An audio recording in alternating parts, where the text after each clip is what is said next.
Ahan mamagtada asige puning Warol thoro mideng tabiri besing pura maku James sagu jamna taramuk chobol na kono no kumjari asige puning Warol ge damusi jana zari number 9077282001 screen da lejare noina na asige thoro masi sanduk chariba 90.0 Wahong Radio Manipur ino no na sapong liba sigumba radio channel sida thoro masi lanthuk chari loina na ISCOM gi 1 to 9 home channel da thoro masi lanthuk chari Masih kakten natana tongan ba platform sing da Diamond TV at the same time platform ni pam da thorum tawjari badugumba channel. Utigi thongni ba pauche singi headlines kra loko chage ngasigi thorum asida pauche sing da kari yauri bage habadu tentak ba headlines kra pijage mapu moiba pau ngasi pusparane lastram de gita bikre Cyclone Remal Turian ge torban mafam kya da kaire imphal gi mafam ayam sing thumjin khre nambol turian pare irang thong tat khre sing ning khai da truck lokha da on thakre Cyclone Remal na NE da mioi kun manga hosi phaw da lekidre maroi na mi kun ga mathoi di Mizoram da lekida bani hairi masemang da school sing nomi domni ge suti law thokre chaw gi marak tami amna chatka da bakanglon sing su thokre kaira ki sengmai baras ya khidre awang sengmai ge thong lan bada thingba lekre Meritorious Award ki dama form thazil ang nanaba yuna ko na kanghalakli Samuel Zendai Dizmani loinana TP Dining Congress ta yaukre Center da chahuna ohongba ama soidina laklagani haina Sri Okram ibobina mapamasi phongdokre Padam gi headline ta sungarang dagi leptuna churakiba nong maram orega Manipuri mapam mayam rising thumjin kre National Highway da landslide thokre school numit homni suti law thokre haibina chingba yauri Ain kaina sangjal kiba mi top sing maram da halan kinaba arama jengol na governor da taksin kre langana jiribam district ku mirai rak pa bisalai activity pokpa madi sibi da register tawna balangana khangan kre brown sugar yon ba ama NRFM no warak watem kre Union Home Minister thamla ki wapam adu khunai sibu thoi sitabani haina silaramani phongdo kre NEP ga mari leina ba class 11 amasung 12 ki design of question papers ki matang da workshop pangthokre Loinana Great Wangma Mahiroi Singh da hana kudong chaba pirga admission process to bukudak te lepkadabani KSA na phongdorokpa Warol yauri Loinana class 11 tambagi admission process asi entrance test amagi makhade sathagadabani Loinana Tanglaipak ki mairagi headlines akan manong maram orgin falgi mapam akoi bade sing thumjin kre Loina National Highway 37 da ke sinam amadi ti changlai gi kulmarak landslide topada tata maloka da ontakre masida natana center amadi state parliament na silva sanari beli lasi karino miam khangninga dabani nando luang na phungdoro ko waro jauri KCP ge lantheng minishi ekhoi haiba lairik chapong adu phongkre Loina Mizoram da singning khai bada mioi taramanga lekidre kaya mathiba khangre hari Rim samadi Jennings Hospital sing thumjin kibada miam na chawna awaba mayok na halle haina phungdoro kle Loinana gender based violence sing thingna ba PCPN DTX semduna thabok locally haina society hoidrom na phondorokli masidana tanong ti phone ba pause huyalan pau headlines su chamani lengana mangjong na section thara local hodob ki cyclone ran mi ambo halle haibina chingba wangjing turel kodong tibagi thakta chele tentha da turen torban khongban kaire Scotland marakta trakama lokha de senthakre loinana turel Mathakta Sabathong Isel na chen thakre habina chingba loina na Imphal Turen gi phibam mi painingai oire Manipur gi lani matang na Delhi gi pau gi mi phom pangthokre India lenga na Manipur chei ma irang tholiba sikari no hangkre Akampat red kem saksang thumle lenga ke loisang kya su sing thumjele irang thong chen thakhe bi Imphal jiribam lambi phawna de oil tanker gas bullet yauna gari chaniga taragani palom langkhang da pankre Loinana Samuel Zendai amadi lu chingba kaya marum congress to yaur kre thawai yaudra sanga manar ba Manipur lenga makhadami amna awaba mayok nari Loinana Ima Mera Pabi kuntaru ka suba lining isu sagatuna apun magi saktam thugai no honar si puari bu singna bani haiba waro na singma camera yaur chamanaba headlines da su phone phongi millimeter chama ga kunga ma thoyong nong chobudi ma phong kya de singi chaw mayok nari Loinana school suti thadokre irang thong ireina chen thakre Imphal jiri lambi phawna trigari chani ga taragani pan hauji panduna leiri Mizoram da nong kanna subadagi mioi kunga mathoi sire kaya amana thiba khangre BJP na Congress ki basidi anishu na leirangani thajade okarmi bobina phongdo ko warol yauri mapan yoiba pau da Ukraine President Zelensky Belgium ki khongsat security agreement sign tona kre military alliance ne tona Russia ka tena na ko thonari Hamas ke te ko Iran amde Russia amde sena na thon mani haiba warol ke amarum yauri masin nungti phone liba pause singi headlines khara ngasi thorong yo hobo de pijariba maka tarak pase khoi gi number 9077722001 da adom na call to biduna phone do piu thorong masida mapung phan biu sanduk chariba thorong masigi khoi gi studio de internet khudong sadab number moraga internet da ngasi gi sanduk chagi thorong sing da panba yamna sawna thokre masigi da mutang api gani internet yada ba haiba sinai khoi da thorom sanduk ko da panba dun wahong radio da tabiri ba sing da su khudong sadaba kyamaram thole masigi da manga api gani aga hauji hauji su khoi na sanduk chariba thorom sida SK TV da chapna sing ba hauji tholi adubu khoi gi GTPL cable gi da muk yauri ba sida di hauji makke thu do pakar sto bol leitri aduga Icecom da yauri ba Diamond TV narang na handegi haiba tare chappagi khudong sadabagi sumba musu tholi sigida manga pigani hoji SK TV mu yare loina na GTPL su yare asigi han ba thorom sigi ko lo khachagi hello zabar zomo taram nuksari kari happening ba habi siuza kanuni akoi kai gok manungi so se grade laitaba maramna so si adang noni nong tabida so si akoi langgong dong siela aduna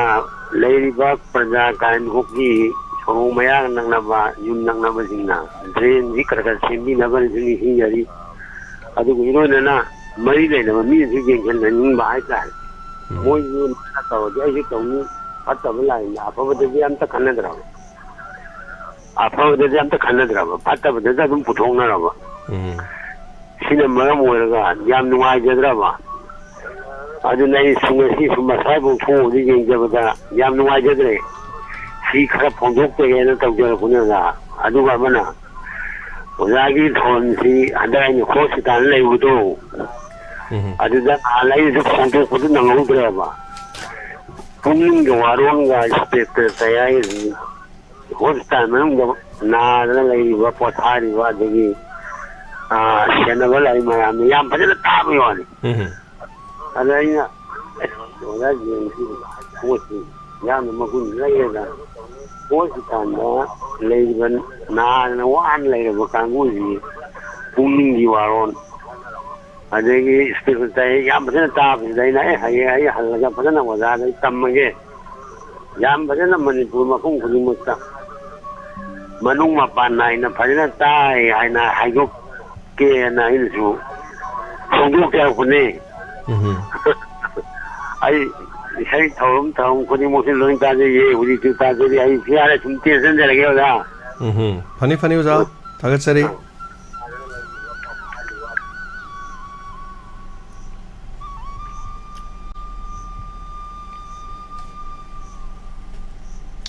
Patangi kolar da kudong saba pizari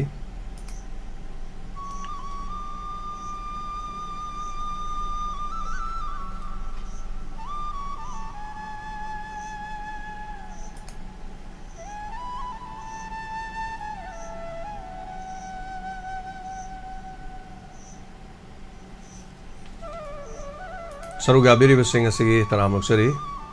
mapong kaya da Manipur gi mapong kaya sing thumle sing thumbagi pautana mapong kaya da pumyom yom kre kudong sadaba nga gi pham kaya sing da chentagre madu khakta natana yum kaya su sing thumle hello sarai landing chira puri to mini sa tambi taram noksari tharom saruga birakpa kari habi ningba sa akhoi che mamang dagi lan dagi su kaya parja se awa boire ko sa adugi mathakta su hojik len amuk ising isau thoktana no len yung kaya ma soale hade hojik mu ising isau na kaya ma awa pi de ko adu akhoi gi kendra gi MLA len ta ban nonga laga yengba lakpirami adu ngasi bauda parja si kaidori gi kamai tori gi ba ngasi bauda parja gi kana ba kem ta phangba leite DC gi khuthang da su akhoi gi pochai nung chai din gai ka yen thokare khokare habadi tare adu kanagi khuchai yobi garke kadai yobi garke adu akhoi gi khangbo kendra gi oina di akhoi ngasi buda lamding sa ki oina kari gumbimta saka gi pochai amta phangba leitri na haijage to ni sa aduga sa akhoi hoi tin paisa pai daba mayam amasu leiri ngasi budu yum kupa ngamdana leiba kayam su yauri adubu sarkana piba khaki ngai bagi wafam suna sade kitang moina tembang biragadi akhoi kitang safagadra haibasigi haijage tawme sa thamdara Chakachari tomi habirak pasigi demo yam se loina wanare hojiki matamda wahda bamta leite haibatai aduga maroina amuk ngarang na hangi len ta khibagi madugi China adugi marakta amuk luribadi hausik oiba phibam hairagadi ngarang na handi sing sauksalak pasina awaba oriba sineba masi sigi awaba sisu awaba ni haibatare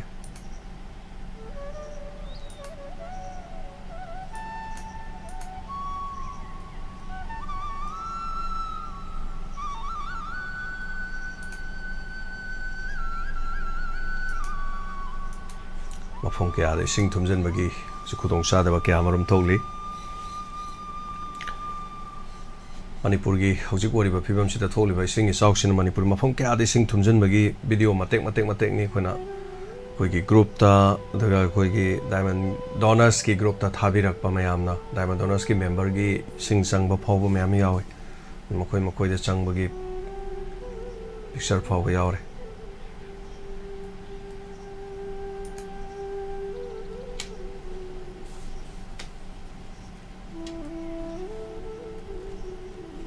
Hello. Hello, sir. Good afternoon. Taramusari minga leifong habiu. I thawal how could I name Sani, sir? Tapiu, kari habini. Migi powder, Wangbul, the Hargi, I just sumbra, some coming by Tare. So around by Tembona, has a big, you have Bigta lupa kun khasalawi de Tatida adugumba kano laitaba wadu thajabiru da dugumba do dagi arambai tengol gani ta haijaluno mina lana khanu madu heta pa uno ba yam lui bo jikti ko duna madu thajabiru lupa kun da kana adu hoi yam yen ba yorte dum social media dum hainara kani da kana na haire ino somda sum laika yi kai haisare Love you at the labor, Nahabi, I never. Moi pura brava, moi later pura Pazalava. Directly over hungry before, do not go for a can, someone never. Nana Bewa did Nana Dumpa, I don't Taza Birunda, Serantoran, you are the Umbadaqua. I think you must do Luragani sing his house, someone a canana hardy and doing the low book and totally. I don't the son a bit of poem, no mal. I hazard the way they some doctor in hazard one. I don't know that Yobiruna, the Kainako. I do come Yam Luri was a Gim Tom Coding sing Tumna than I was a Lebum Sapum Kang the Nara by Tangolgi, Unit Kasu, sing Tumbangak, Pakot Pato lady, was it low to Unadri, low to Hunadri. The Kang de, Dum Tara di Mayam, don't see your sing Mayam Harapadum, Patoxera Keko, Tadi Tazade. Wapam Sinata Topakari Legi. Tensions are get Tagachari, no Ajare. Pakunda har yele haise oibe ya ba wara madu hek tab dai tare yele ya mamandelu batara ta e kunda dikha thajabe ya ba wai bam le na numit nong sup lom dagi tholok do bate te hiwana tablo pakunda har ye kamai yen doi nom adu hita to ya ban te ba se ek da thopani adu kuin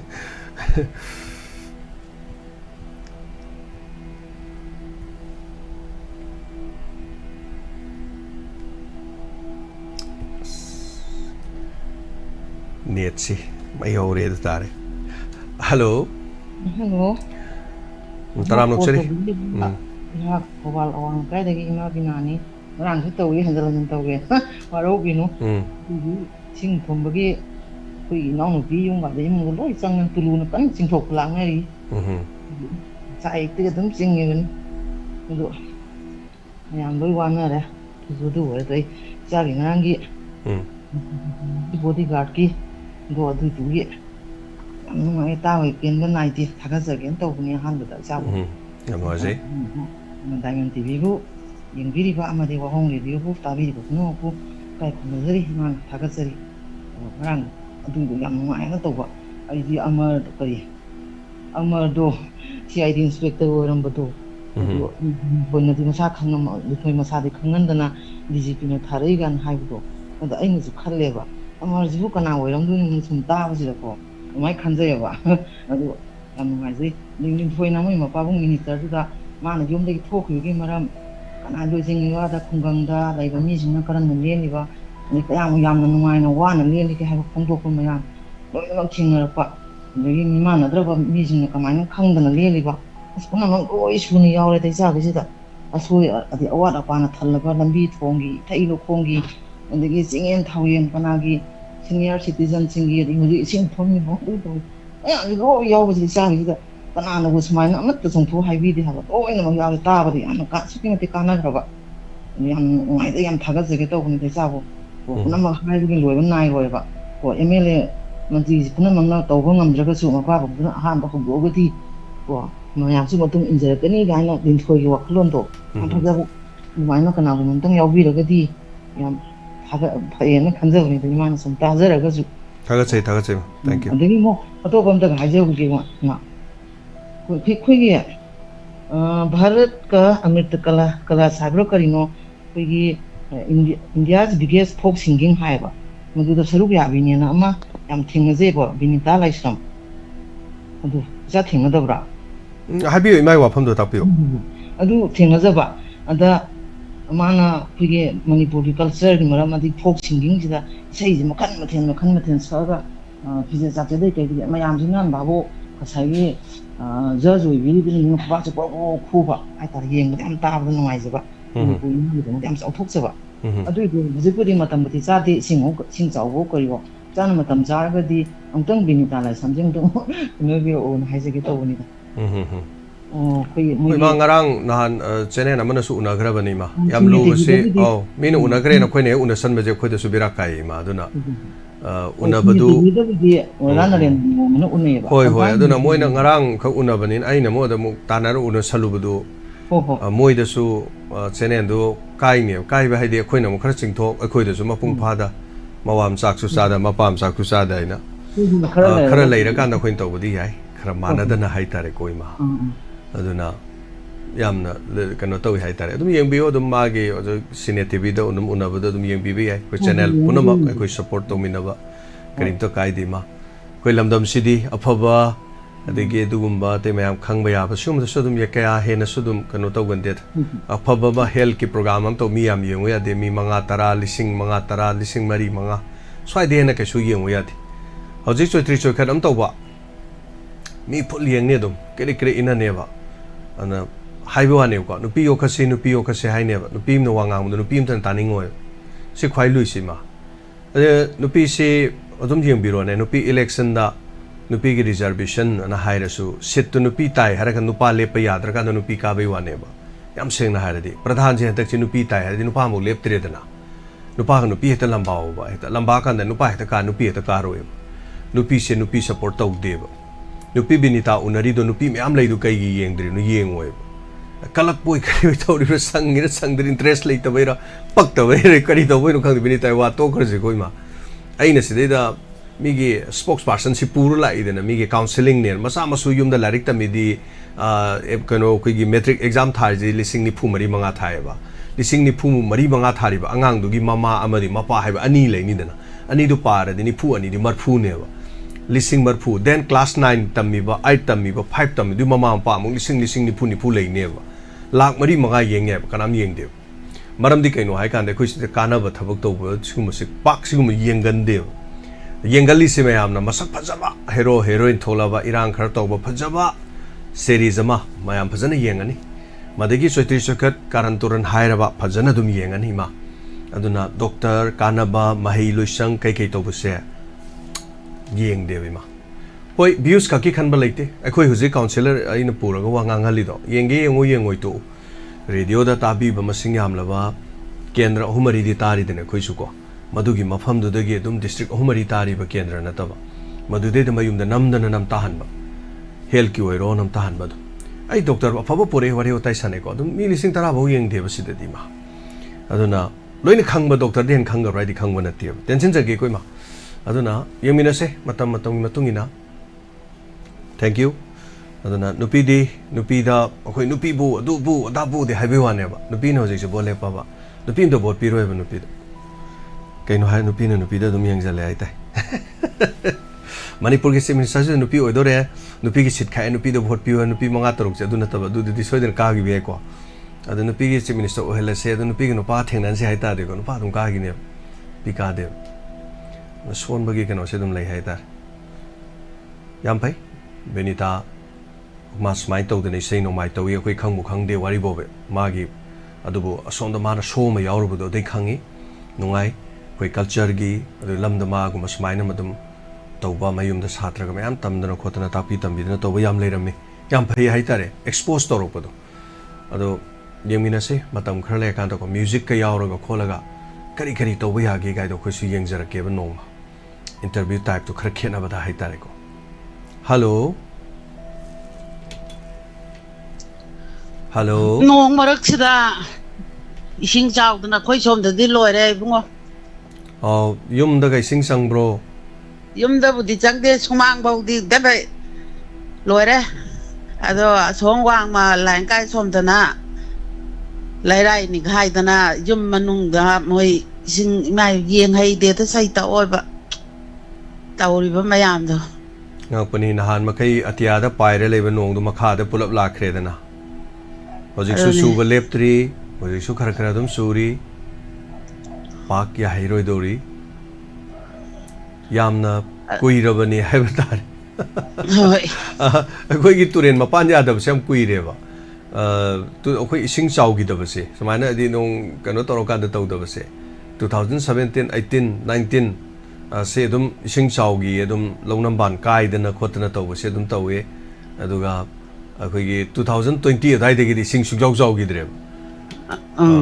ado hojik na muk tawrisina amuk ta thok ta ba mong da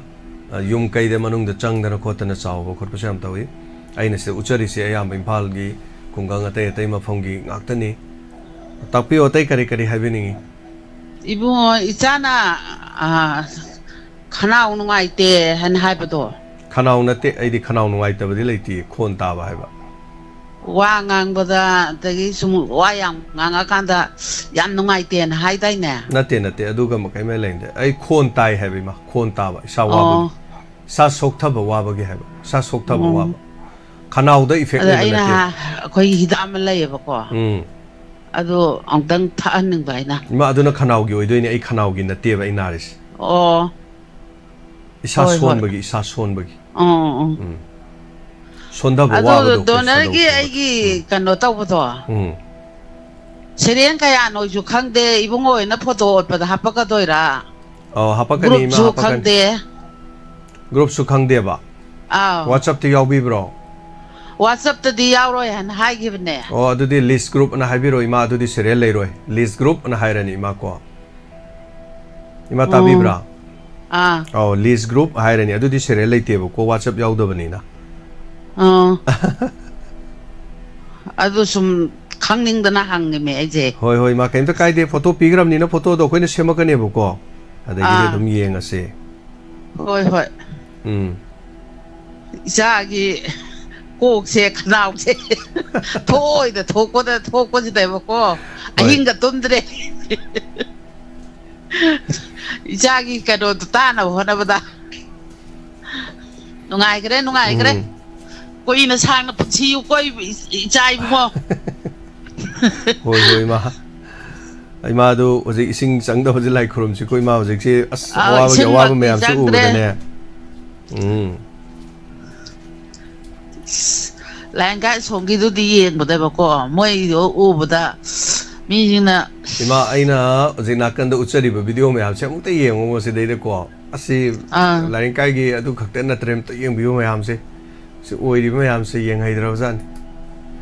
ngay sai cái nó cái đó cho này ra cái nó đồ nông thôn mông cái mà cái bao cái nó cái đó mà cái mà ule bao cô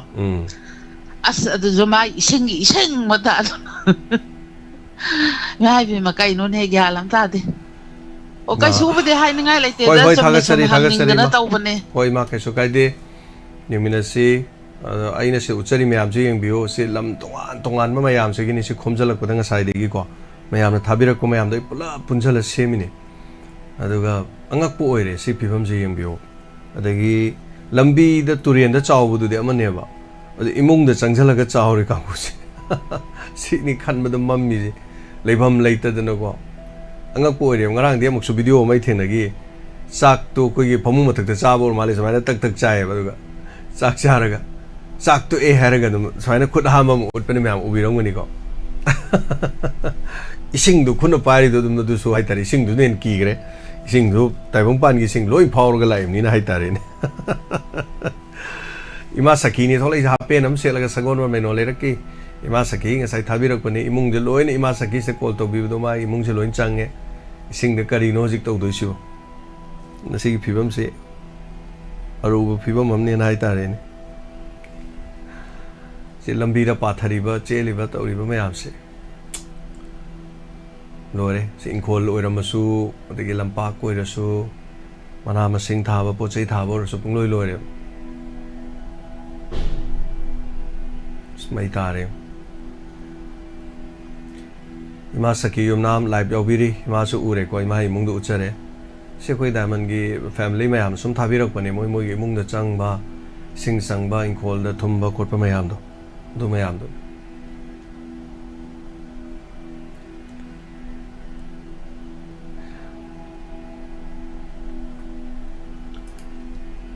call to view mathang da caller tanja hanging da hai batare call to view saru ga view phone do view net yada basi tension kai hai batare net se pung ama dai degi yada baduna net ama mo hong doi BSNL ama hongi degi Jio ama hongi another Jio ama hongi Jio mane Airtel ama ne adagi Jio Air mane Railtel amane BSNL amane net manga ne belais loi broadband nga ta manga mayam yum bio koi service si manga je ama thing je loi ya da ama thing ya da phangdi loi phangba shon ba hai tare aduna kai no hai ka nga sai gi tongan ba mafam sing da khoi gi net ki keno tat pa khot pa dum yorom dong ma le problems aduna sai khoi gi staff test gi Bindiana magi thorum to budu tat pa ho gre dai de hore as ngasi si kumayim to dore hello hello che tram lok chari tawjari ro ai sobita ni sinjam mai jagi ko bo am da kai kum ro chari sing ye akoi gi su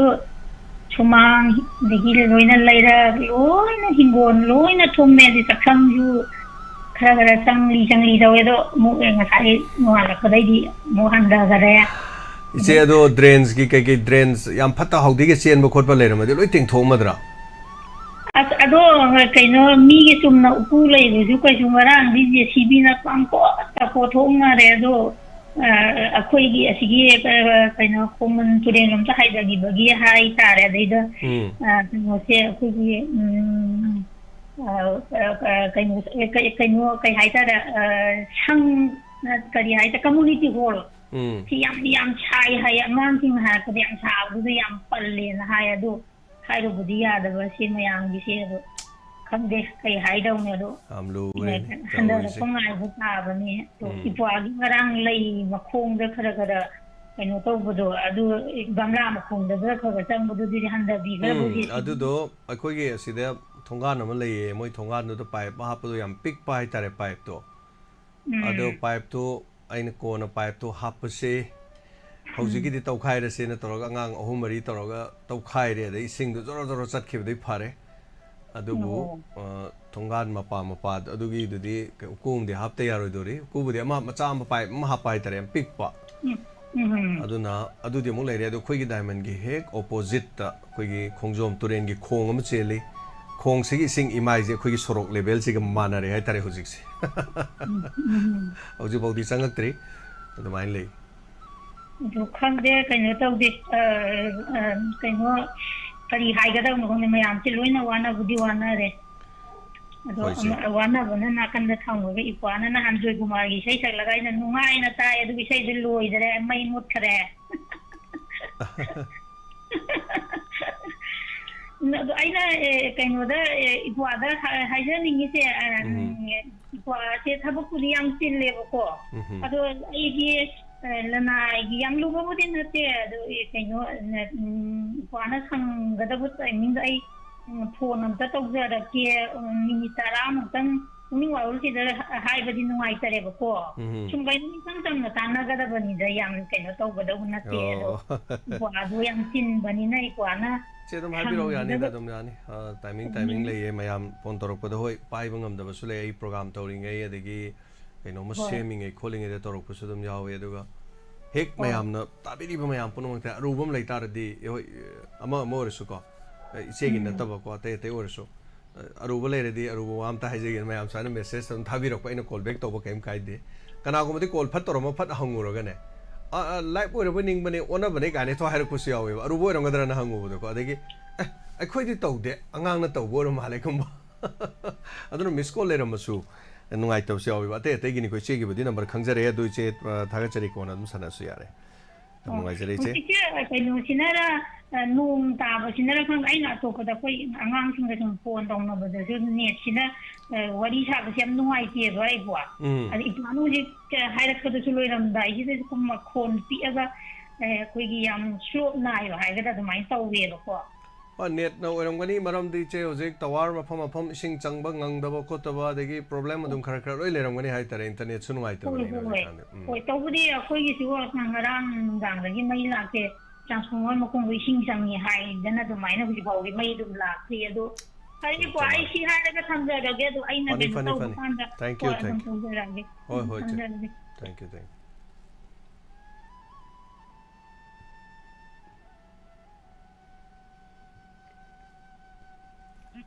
Hello. Hello, sir. Good evening. Good afternoon. Bila taram nukchari kari wapam haibininge. Sir, koi hatak se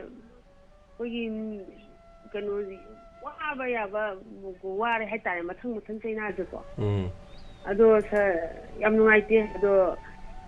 jang na pi je hatak ti yam tang do male. Le nang mayang chidara ma han gere ko.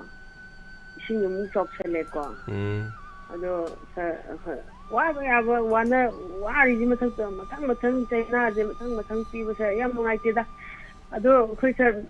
thum da ba khara du lei ri ba ne ayamana di loi thum ising je ko. Marang de yeng ko da yeng bangam dai ta re khoi ji se ko ni jo pa thok ba ne du lai bo pha ba di direct kai ba ngam da bi. Khoi ji nin se ka sing nga chen ni da sa. Manu khoi yu water manu no di chang bangam chang ti na du ya labi ga ti kha du thum ba ko. Ado akhoi lin gi awa ba loi bi ai yung ku pangam do am le nga ji da mu no mu ta chale adu sing mu chok chale adi mu sing de awa ba je sum khalu ngai ta ba hai ta re sa ya na aduga sa ai han ta che la ta che ya ya ai isa de do sa ma ta de isa de ai di mit ki problem je ya na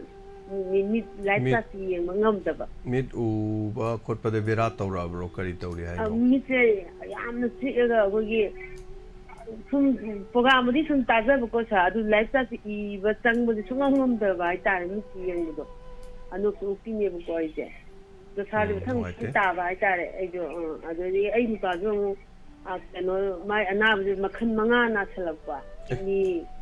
kidney ne diabetes ne bp ne adi cholesterol wang le khongya chabi mamit na ma ju u da ngarang na han di ahum la kita ka po lising pisa ja me mi lising thabi ba tele police pe ba tara te mana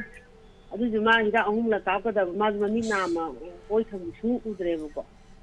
adu mi ye tham ju mu lan chalak ba ai ta re kui diabetes na ko gi ma ye ana ba do entilakpa adu me am ji hoda ba je laptop te kam te yaw program ni chinga yaw ngam da ba ta re sa athi gi ju mu ngai ja da ba adagi de ai boina sa gi spegle ai bu di ai chue choi da ta je adu ga ti gi da yam ta ko ma le ye sa ai na nge yam na ngai na ta je ga amar du na hero wa ma ga moi ni thuna ba long na ba ga wakhan si ta khan je ko adu ga cham ya ma ri ka no oi shai di oi le ma ga ꯑꯇꯣꯞꯄ mission ꯑꯃꯒꯤꯅꯤ ꯀꯥꯏ ꯆꯠꯈ꯭ꯔꯒ ꯅꯨꯄꯤꯗꯨꯅ ꯌꯥꯝꯅ ꯊꯥꯖꯗꯕ ꯃꯣꯡꯁꯦ ꯑꯉꯛꯄꯗ ꯑꯗꯨꯝ ꯂꯩꯖꯍꯧꯕꯗꯣ ꯑꯗꯩ ꯑꯃꯨꯛꯇꯪ ꯁꯤꯟꯕ ꯌꯥꯝ ꯅꯨꯡꯉꯥꯏꯇꯕ ꯍꯥꯏꯇꯥꯔꯦ ꯁꯥꯔ ꯃꯣꯏꯅꯤꯁꯦ ꯑꯩꯅ ꯌꯥꯝꯅ ꯈꯪꯅꯅꯤꯡꯕ ꯍꯥꯏꯗꯤ ꯍꯦꯔꯣ ꯍꯦꯔꯣꯅꯤꯒꯤ ꯇꯥꯏꯞꯇ ꯋꯥꯔꯤꯁꯦ ꯁꯨꯃꯥꯏꯅ ꯆꯠꯈꯤꯅꯤ ꯃꯤꯈꯜ ꯑꯃꯒꯤ ꯑꯃꯨꯛ ꯆꯠꯇꯣꯏꯅꯦ ꯑꯇꯣꯞꯄ ꯃꯐꯝꯗ ꯍꯥꯏꯕꯗꯨꯗ ꯑꯩꯉꯣꯟꯗ ꯌꯥꯝ ꯑꯩꯈꯣꯏꯗ ꯇꯥꯕ ꯑꯩꯈꯣꯏꯗꯁꯨ ꯌꯥꯝ ꯄꯤꯖꯍꯧꯗꯕ ꯑꯣꯏꯌꯦ ꯁꯥꯔ ꯋꯥꯔꯤꯕꯨꯗꯤ ꯂꯣꯏꯗ꯭ꯔꯤꯀꯣ ꯑꯗꯣ ꯀꯔꯤ ꯃꯈꯥ ꯀꯔꯤ ꯂꯥꯛꯀꯗꯣꯏꯅꯣꯕꯨꯗꯤ ꯈꯪꯖꯗ꯭ꯔꯤꯀꯣ ꯁꯥꯔ ꯑꯗꯨꯃꯥꯏꯅ ꯑꯝꯇꯪ ꯊꯨꯡꯅꯍꯜꯂꯗꯤ ꯅꯨꯡꯉꯥꯏꯒꯗꯕꯅꯦ ꯑꯗꯨꯇꯪ ꯍꯥꯏꯖꯒꯦ ꯇꯧꯅꯤ ꯊꯝꯃꯦ ꯊꯝꯃꯦ ꯊꯥꯒꯠꯆꯔꯤ ꯃꯌꯥꯝꯅ ꯉꯔꯥꯡꯗꯒꯤ ꯊꯃꯣꯏ ꯀꯥꯏꯅꯕꯁꯤꯅ ꯍꯥꯏꯇꯥꯔꯦꯅꯦ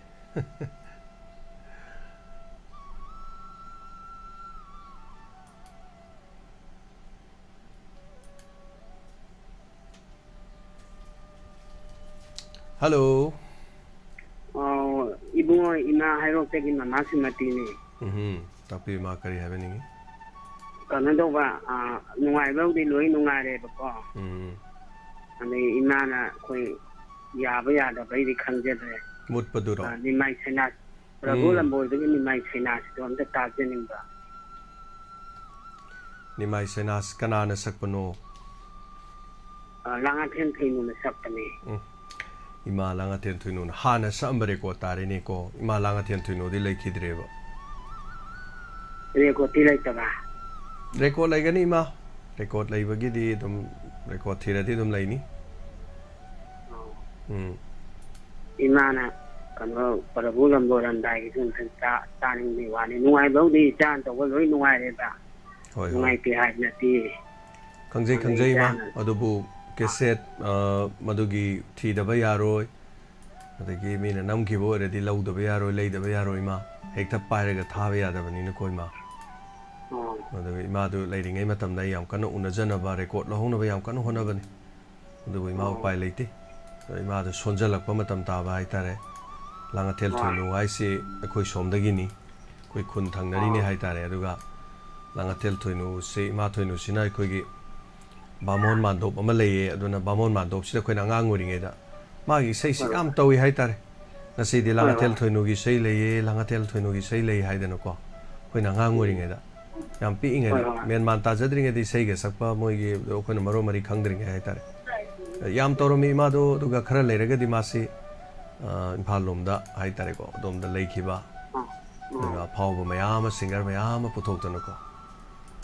Ado mana sakana traga juni mai sena sibu o dia ya ko sei yu si do hoi ma matam yenga hona jarake hoi ado ka kano gi lodi chanura ana sei am lai tai ni du ado ji ina na taning bai na tare lodi chanura si karamano kamai sak pai sei noi ma lodi chanura o ji lodi tingdi na pon na lai ho ma di ana soktom lai bani Oza mai bam mai muna sakpaduro. Ha. Mai bam gi mai muna sakpaduro. Mami na tha de khang re ngo isai ta sin ta ba. Lodi chanura oi bi to buduro. Ija na sa ji ai ka ka ti. Achari ta achari. Ana ji ke har pa bulan boran da ina ja hallo ni ko. Tajan ing bewani ni ijara sum hajara pani hoi ma imina sima matang ina ko kari kai lege du yeng jage thaga chari ma ma khoi me amgi mathang adum kai tongna bona jarake thank you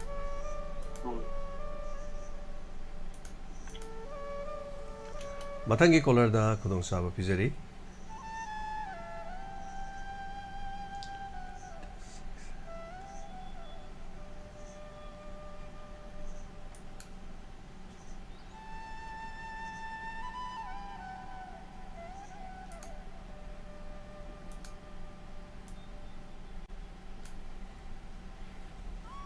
Call to view, Fondo Pio, Domodong, putting the Fabio Pocalancy. Look me sometime, donor Yobio, so then a Maki, WhatsApp number, PBO, I have a late WhatsApp number, say screen the label number do Adam Yare, a number, a Matazaka, the text to biro. Don't give stay the text Hagravani. Singing number, see that text to biro, WhatsApp to biro 9077282001. Number Sida. dom photo thabiro details sta loina thabiro aduga soidan maki yawbiyo lakliba jun gi tang kun ga mari nong chur sungare koi khallago or sun function ta uni dom sida da donors mayam gi soidan mayam yawbiyo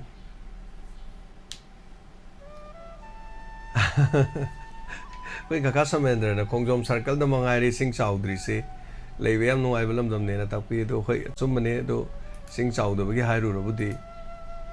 yam kana chawdi yum da chang ba khot pa koina khang pa dagi khang de hai tar ka kongjom aduga labuk kumba turen ate ate chaw budi dum uye aduga turen na chawba leita be ni hai tar amarom da budi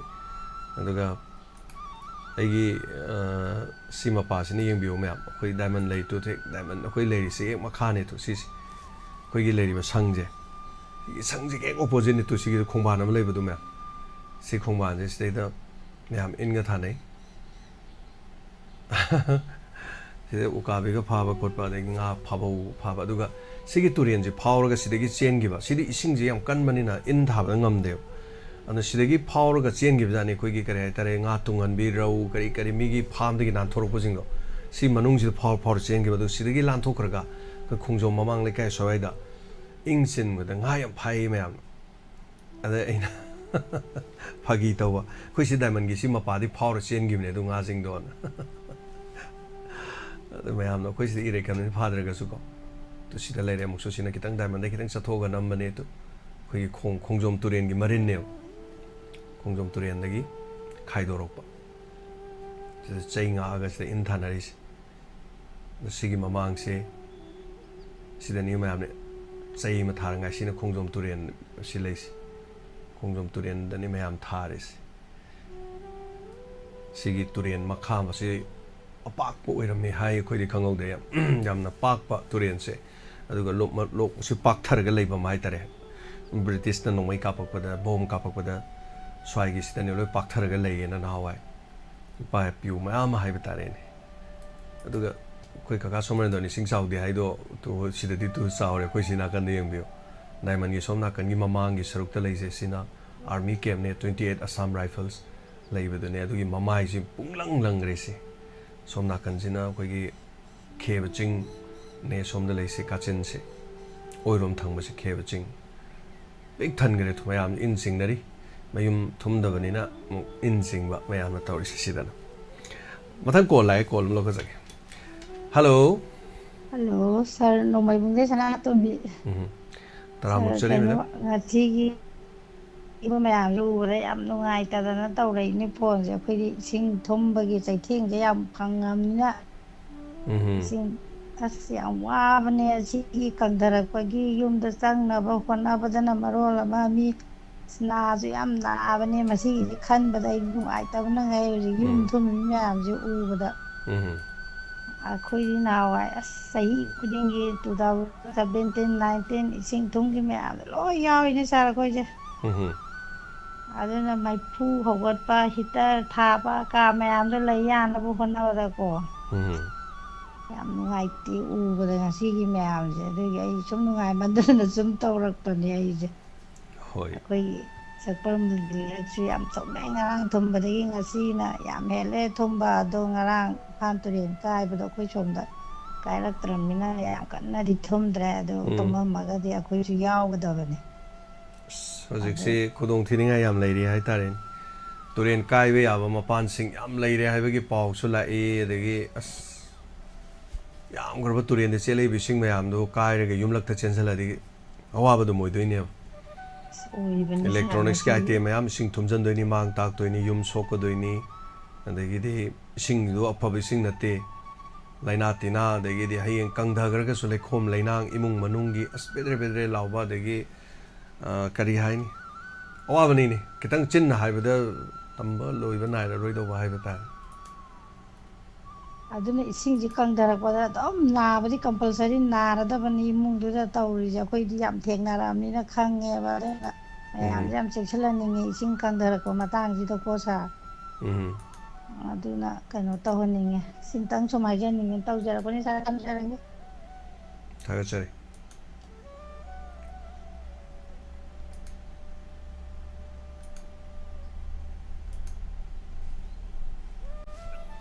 hello Minga leifong atapio. Ay halaga penjit to makakali kay. Kanon ay na pun mo ande kom tagi to buta. Ako'y hana ako'y pamba disline da ako'y bibili ba ako'y student jaja. Si ham bigi ay na hajabada tabi go idran taga mayamgi kano ode lemje lumuk yabi do ja ko. Aduga ako'y pamba si mamang hay tayo SLU gi mamang je ja ko. Si mede dum yabi ta bai tare ko. Tapi tapi ko. Hoi have you. Ada sigi mamang tang musi yaraga di ga masi tang yaraga di makoi mai ye na koi pumpa di sila di na koi to khanang sibuk se. Sibuk se lem jung yaraga di lem di hana di lem da di zo le bi ko. Ayam na da yaga da ko. Aju mamang tang yaga da to manin tang ban kai ta koi pumpa di si de na akoi pumpa ke ko puls pu ya ba. Ada masih aina pam ayi mo taje tar ko ko aina pam magadi sig ja ko gi student aso bodo ko gi jenet ka kheliba adagi lamong de kheliba to ba lem ja ko gi ba person amosung lai ga ko person je ja aso boina tham de pang ja ba ta sig ka ko na ka sing ba to ja Bisa tapi kok. Tazi. Loi biro bro ja. Tei wakam maka kari happy kada balai biri. Da sin nunda ya da ga da sin tang ko nei na si yang ni ga di jam ngai ga ja. Yam ngai jai. Ne kai lam dam ge phaba wakhalon putok pi dana. Hai biri ba miyeng changna no ge puning singsin bi ba karim to kai di. Hai dra ba di taroi doroi bani ta dra ga su hai be in ba hor ga di leng ba hodori ni hai taren. Aphaba hai ban sai ba ngang mana te maram di awara pa du me khat piu to biu thodang lo biu hai bani hai tar. Thank you so much. Thagachari Tharum Surga Pirapa. Ma'am view screen the Uribasi. Yum the Loy Diva Sanga Hibatare, Oak Loy by Hibis the Sushi, Oak at Singapore Yauri.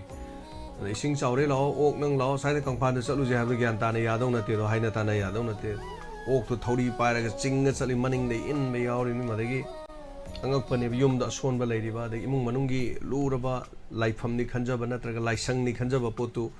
Cholagale Hosuno Aitaba, Poo was super tagum to the Ruru Haitarin, among the labor port Aruba City, Sam Lagrin. Mushiraba Tamu Shopawam Haragadi, Chorchanpur, the Tokiba Todo, Gamada Haitarin, Lake Hidraba,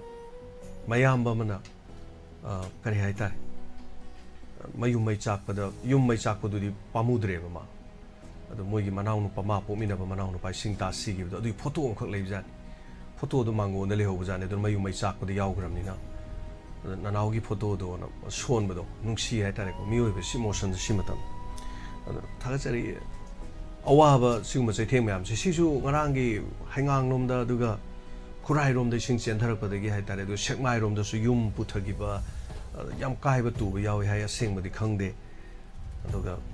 nga gi farm tau jaba sing thumjen gi de na Sigum matam the quite among me sing Sikanakano, I think Nagi Pam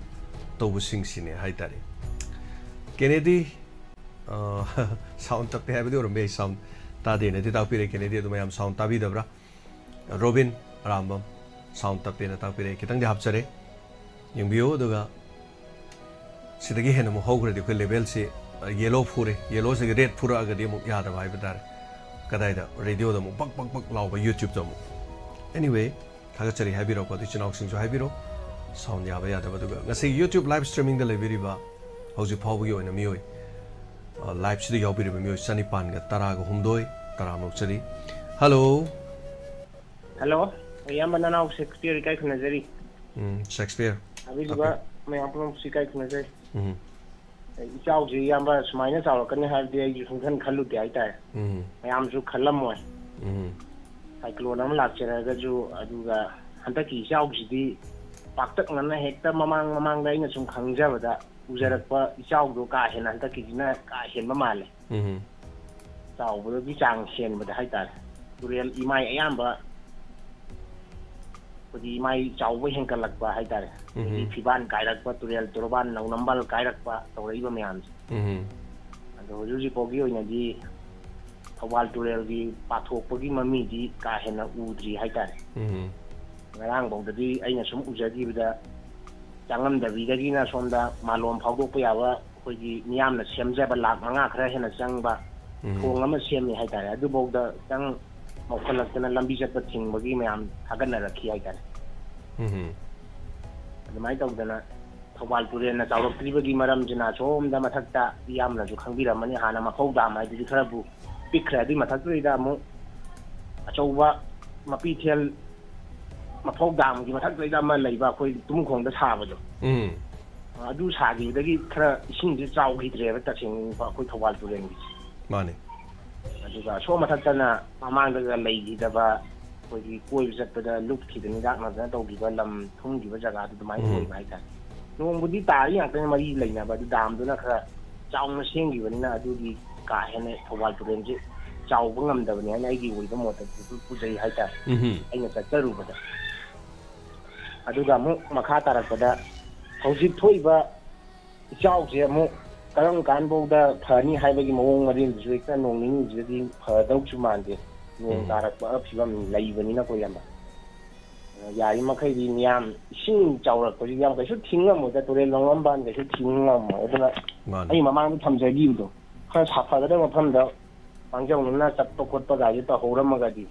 wari nya dum khang leire ba koi lilong ga yamna dum khaga akutpa level chinge magi tureal kai dhara kuma ta mamang da dum thumni chine ko yama aduna yengmina se yu gi pogi na di tawri se de phal manung gi pura loktak pat ka chakma na dang sai chingmai rong gi ga de yam thai lep hen gi zawe dum ai di thajin lep mak na tra ju mani gi among si lo chela ko me yam na jo hainari na bagi yek pogi among yan theng na khaduin da awa ta ya do nga ma chak khang da ba nga yam phanai han da ti hai ta ra smai ne sing jaw ko yi da kai nga no masak udri ba khara social media nga aso nga lep yang wang wa chow ba hai tare ni ko hoi kilo kun manga ka ta ba mo da du nga nap ko hai koi na sum nga ne da yang tang u gi da sum wari oi na hai tare tureal da mi koi no ai ta inda ta ra sum no ai ta wa pham ga lai ai ni ga da yaw gi de olak pa ne na nga ne sum pha gi dong nei ni ko mai mana pan ba nga ma oi yo ne da di ga phe ring ban ba mai ma koi chu ma ga du moi na di nga na ba koi na di ngariel ga hai nei ba ngaril na ta ba de mai ta ba nga ga yam pha nei hai ta thara tari yengina ji ngai te tori ngong ji prakriti gi si a koi na ju kha soi gi ba mamang ka ki nyam su ne ba chai cha de gi haura turial no lam ba da ingon question ba adagi chai cha gi lam haina khunggang da ju ji lai ra tre de yam ba koi gi khongwan ga do loi masam sa khopsen na ra leibu leitre ba adagi ithai leiraktre hoje mai loi thondan na ra ai gi soi de loi re na ising jaw ko da di ji tora tu na wa ta ni ne na ma umang wa mong ko thu ba lo tun jan lai jan ni ra yam kala tel sing hai ji taga chari Shakespeare sing mani habir bedu ngasai ki khongban na yam ba loina thonjalaga dukan sanagre khongban leiba sing hai khongban hai sing ngasai ki iram nala chenmam du ne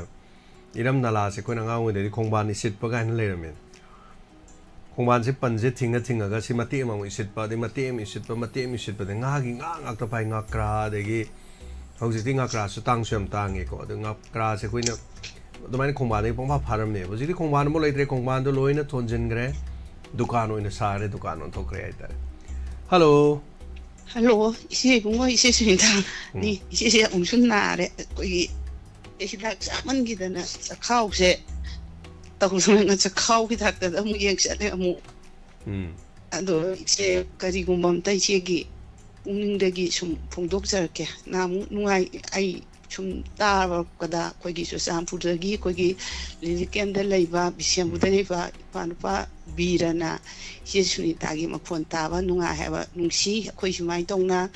yawminnarubuda sibu sumana haibirakpase mayung makai thadoga laiba lilikem dagi mayam punamakse mai magi mafam duda khoigi nungaina panba oisan oina isena bora piri panpa singje aduga hojik khoi manipur si ware haibadi yamna thoibese ꯑꯩꯈꯣꯏꯒꯤ ꯀꯩꯅꯣꯒ ꯀꯨꯀꯤꯒ ꯃꯩꯇꯩꯒ ꯂꯥꯟ ꯑꯃ ꯇꯧꯗ ꯚꯥꯔꯤ ꯑꯃ ꯁꯤꯟꯅꯔꯦ ꯇꯨꯝꯐꯝ ꯆꯥꯐꯝ ꯈꯪꯗ꯭ꯔꯦ ꯑꯗꯒꯤ ꯑꯃꯨꯛ ꯂꯦꯟ ꯑꯃꯨꯛ ꯇꯥꯁꯜꯂꯦ ꯑꯗꯒꯤ ꯅꯣꯡꯁꯤ ꯂꯣꯏ ꯂꯣꯏꯔꯦ ꯅꯣꯡꯁꯤꯅ ꯃꯥꯡꯉꯤꯕ ꯃꯌꯥꯝꯁꯤ ꯊꯨꯝꯃꯤꯕ ꯈꯣꯠꯂꯤꯕ ꯑꯋꯥꯕꯗ ꯑꯋꯥꯕ ꯄꯤꯔꯦ ꯏꯆꯦꯅ ꯍꯥꯏꯖꯅꯤꯡꯕꯗꯤ ꯑꯩꯈꯣꯏꯒꯤ ꯃꯅꯤꯄꯨꯔꯒꯤ ꯁꯔꯀꯥꯔꯒꯤ ꯑꯩꯈꯣꯏ ꯂꯩꯃꯤꯟꯅꯔꯤꯕ ꯑꯩꯈꯣꯏ ꯃꯣꯏꯕꯨꯗꯤ ꯍꯨꯝꯐꯨꯅꯤꯀꯣ ꯃꯦꯝꯕꯔꯁꯦ ꯍꯨꯝꯐꯨꯁꯦ 10 ꯑꯃꯗꯤ ꯇꯣꯛꯈ꯭ꯔꯦ ꯁꯤ ꯏꯃꯨꯡ ꯑꯃꯠꯇꯅꯤ ꯈꯜꯂꯒ ꯇꯣꯔꯤ ꯊꯤꯗꯅ ꯑꯩꯈꯣꯏꯒꯤ ꯏꯃꯨꯡ ꯑꯃꯠꯇꯅꯤ ꯑꯩ ꯄꯩꯖꯥ ꯋꯥꯕꯁꯤ ꯅꯨꯡꯉꯥꯏꯇꯦ ꯈꯜꯂꯒ ꯇꯥꯊꯣꯛ ꯇꯥꯁꯤꯟ ꯇꯧꯔꯒ ꯃꯌꯥꯝꯁꯤ ꯀꯔꯝꯍꯥꯏꯅ ꯁꯥꯟꯇꯤ ꯄꯣꯔꯛꯀꯅꯤ ꯏꯁꯤꯡꯅ ꯆꯥꯎꯔꯤꯕ ꯑꯗꯒꯤ ꯌꯨꯝ ꯀꯨꯞꯄ ꯉꯝꯗꯗꯅ ꯂꯩꯔꯤꯕꯁꯤ ꯑꯋꯥꯕꯗ ꯑꯋꯥꯕ ꯄꯤꯔꯤꯁꯦ ꯄꯨꯛꯆꯦꯟ ꯈꯣꯏꯖꯦꯟ ꯇꯤꯟꯅꯗꯅ ꯏꯆꯥ ꯏꯁꯨ ꯃꯌꯥꯝ ꯏꯃꯥ ꯏꯕꯦꯟꯁꯤꯡꯁꯦ ꯌꯥꯝ ꯋꯥꯔꯦꯅ ꯈꯜꯂꯒ ꯑꯃꯨꯛꯇꯪ ꯑꯩꯈꯣꯏꯒꯤ ꯍꯧꯖꯤꯛ ꯆꯥꯎꯔꯤꯕꯁꯤ ꯀꯃꯥꯏꯅ ꯇꯧꯔꯒ ꯃꯣꯏꯒꯤ ꯃꯇꯦꯡ ꯄꯥꯡꯗꯅ ꯈꯣꯠꯇꯅ ꯂꯣꯏꯅꯃꯛ ꯍꯥꯟꯅ ꯂꯩꯔꯤꯕꯁꯦ ꯑꯩ ꯃꯁꯤ ꯄꯨꯝꯅꯃꯛ ꯑꯩꯈꯣꯏꯒꯤ ꯃꯅꯤꯄꯨꯔ ꯒꯣꯚꯔꯟꯃꯦꯟꯁꯦ ꯑꯩꯈꯣꯏ ꯀꯔꯤ ꯁꯦꯟꯇꯔꯗꯒꯤ ꯀꯔꯤ ꯂꯧꯊꯕ ꯌꯥꯏ ꯍꯥꯏꯅ ꯈꯜꯂꯒ ꯀꯣ ꯃꯇꯦꯡꯁꯦ ꯄꯥꯡꯍꯟꯅꯤꯡꯉꯤ ꯃꯁꯤ ꯍꯥꯏꯔ ꯏꯆꯦ ꯇꯦꯟꯁꯤꯟꯖꯔꯒꯦ ꯃꯅꯤꯄꯨꯔꯁꯦ ꯌꯥꯝ ꯋꯥꯔꯦ ꯊꯥꯒꯠꯆꯔꯤ ꯏꯆꯦ ꯊꯦꯡꯛ ꯌꯨ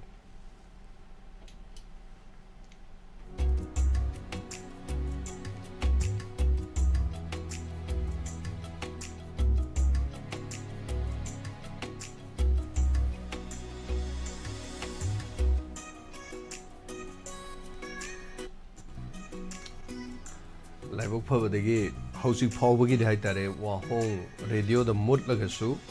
डायमंड टीवी की मफम से मई मुट्पीद्री अदो हराउनिंग लेते होरे मुट खरद वाब तादोइन अदुना वाहों रेडियो ददी ngarang na hanagi generator si non stop tang ngangkalai bani duna toromasi tabiri basing na ngasi wahoं radio tabiri basing da su internet na haitare pi ngak connect tawba phangdabagi awaba thoki aduna radio yaring eda tabiri basing na karigumba ngahak yakhidaba yaurugadi pukchel chauna ngakpiyo makhoi se sumai tawduna tawribani haina khanbiyo haibo wafam amana luksa wafam si loina hello taramuk sari yamba hindi laisam to long tabdagi yamba तापियो हिंदी करी है भी नहीं Diamond TV ताबी वांग इको ताबी इबो यंगी इबो मयाम पुनम हां मुक्त थागत तो फोंदोक चली कोई सादगी याम थागत पिरइबो मयाम से कोई अवा बगी ngakतनी नुवाई बगी अमत नते अदुना आइजु ताइगी साइडगी सिंग फुमजलिबा मयाम सिगी अवा ब सौ याजरी हाइबो वफम जिमा थमजगे यामबा दुगा कोई सरकारी साइडगी जो ममांगदा हाइबिरे लु कोकोदा लेन तारेना होइना मु करी मु हाबी दोइनो अदुमा तानिंगी हाइतारे यamba दुगा अखोगी लाइफ जो ओबिरेबा मा सखी इमुंग गिसिंग चंगबिंग सा थागलकपोदो आई उजरे याम नुवाइते मयाम गी अवाबो सरुक याजरी हाबि हाजरगा थमजरगे यamba